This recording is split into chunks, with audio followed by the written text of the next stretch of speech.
Hello everyone, once again, this is welcome to Smiley Service. This is a review of the customer after replacing the battery. This is iPad 4 mini 4 generations. The problem was the battery was very bad battery and it made a bubble inside of the battery to make the LCD separate from the case.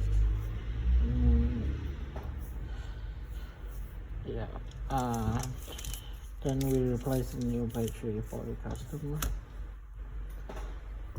It's perfectly done, and if any of you are interested replace a new iPad battery or LCD, any iPhone, any Macbook, feel free to use our service. Please contact us at the Smiley Service. Thank you. Bye bye.